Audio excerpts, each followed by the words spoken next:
بسم اللہ الرحمن الرحیم۔ شروع اللہ کے نام سے جو بڑا مہربان اور نہایت رحم والا ہے۔ ایک تھے کل کے آرمی چیف اور ایک ہے آج کے آرمی چیف۔ ناظرین، آج کی ویڈیو انتہائی اہم ہے کیونکہ اس ویڈیو میں پاکستان کے موجودہ حالات کی مکمل عکاس ہے۔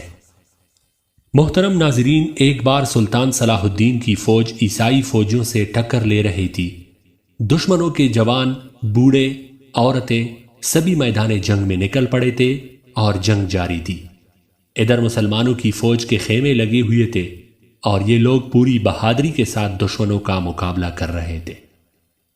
اس جنگ کی ایک رات کا واقعہ ہے کہ جب ہر طرف سناٹا جا چکا تھا اور صلاح الدین اور اس کے ساتھی سو چکے تھے کہ اچانک ایک عورت عیسائیوں کے خیمے سے چیختی پکارتی ہوئی فوج اور پہرے داروں کے درمیان سے گزرتی ہوئی مسلمانوں کے خیمے تک پہنچی، جہاں اس کو فوج کے ایک افسر نے روک لیا اور پوچھا کہ کہاں جا رہی ہو۔ اس عورت نے پوری قوت سے جواب دیا کہ صلاح الدین کو تلاش کرتی ہوں، صلاح الدین کو۔ عورت کو صلاح الدین کے پاس پہنچایا گیا تو وہ سو رہے تھے۔ ان کو لوگوں نے جگا دیا اور کہا کہ ایک مظلوم عورت آپ سے کچھ کہنے آئی ہے۔ اس وقت اسلامی لشکر کے تمام بڑے بڑے سردار سو رہے تھے۔ صلاح الدین نے ان سب کو جگا دیا اور عورت سے نہایت مہربانی اور نرمی سے پوچھا کہ کیا بات ہے۔ عورت رونے لگی اور پھر چیخ کر بولی کہ اے بادشاہ، آپ کی فوج سے مجھ کو سخت شکایت ہے۔ صلاح الدین کے چہرے کا رنگ اڑ گیا اور پوچھنے لگے کہ میری فوج نے کیا ہے۔ عورت نے جواب دیا کہ کل آپ کے ان سپاہیوں نے میرے شوہر کو گرفتار کر لیا تو میں نے کہا کہ چلو خدا کی راہ میں پکڑا گیا، اور آج رات کو ابھی کچھ گھنٹے پہلے آپ کی فوج کے کچھ ڈاکوؤں میرے محبوب بچے کو اڑا کر لے گئے۔ یہ بچہ میری تسلی کا سامان تھا اور میں آپ سے صرف یہ عرض کرنا چاہتی ہوں کہ میرے بچے کو میرے حوالے کیا جائے، ورنہ آپ خیال رکھیے کہ اس فوج کی ساری حرکتوں اور کاموں کے ذمہ دار آپ ہی ہیں۔ اور پھر جوش میں کہنے لگی کہ اے کافرو، میں اپنے بچے کو تم سے مانگ رہی ہوں، اپنے بچوں کو۔ عورت کا مزاج دیکھ کر اور اس کی باتیں سن کر صلاح الدین خاموش ہو گئے اور فوج کو حکم دیا کہ فوراً لشکر، چھاونیوں اور اس کے قریب کی جگہوں سے اس عورت کے بچے کو تلاش کر کے لائے۔ تھوڑی دیر کے بعد فوج والے کچھ اجنبی ڈاکوؤں کو پکڑ کر لائے جو بچوں کو لے گئے تھے۔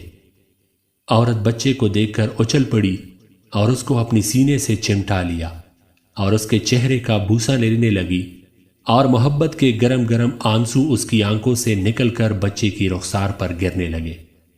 اب عورت کو سکون حاصل ہو چکا تھا اور وہ صلاح الدین کی طرف متوجہ ہو کر شکریہ ادا کرنے لگی، لیکن صلاح الدین نے تھوڑی دیر کے لیے اس سے مہلت چاہی اور اس کے قیدی شوہر کو طلب کر کے اسی وقت اس کو رہا کر دیا اور کہا کہ جاؤ اپنے سرداروں سے ہمارے متعلق کہہ دو کہ ہم ظالم اور سرکش نہیں بلکہ ہم رحم کرتے ہیں۔